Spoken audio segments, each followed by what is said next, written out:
नीर फणसाचे काप बनवतात हे तर सर्वांनाच माहिती आहे, पण हा जो फणस आहे ना तो आपला रेग्युलर कच्चा फणस आहे.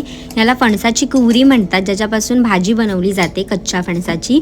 तर त्याच फणसापासून मी फणसाचे काप तयार करणार आहे. तर त्यासाठी फणस मी हाताला तेल लावून कापून घेतला, त्यानंतर त्याच्या फोडी केल्या आणि मग मागचा भाग आणि जो वरतीसुद्धा छोटासा भाग असतो तो सुद्धा काढून घेतला आणि जो मधला भाग असतो ना त्याचेच मी असे हे काप करून घेतले. त्यानंतर चिरताना मी हे काप जे चिरून झाले होते ते पाण्यात ठेवले होते, म्हणजे जास्त काळसर पडू नयेत म्हणून.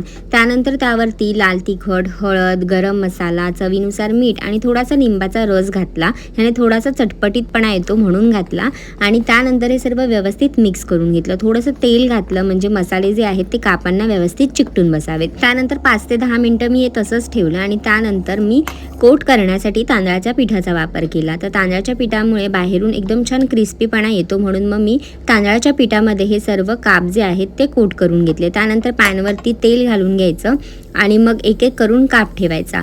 आता थोडासा जास्त वेळ लागतो, म्हणजे 10 मिनिटं खालून आणि 10 मिनिटं वरून, असं हे काप मी दोन्ही बाजूनी छान असे खरपूस होईपर्यंत भाजून घेतले. एकदम टेस्टी लागतात हे काप, एकदा तरी नक्की ट्राय करून पहा. वरण भातासोबत किंवा व्हेजिटेरियन लोकांसाठी हा एकदम बेस्ट ऑप्शन आहे. तर नक्की ट्राय करा आणि फॉलो फॉर मोर रेसिपीज.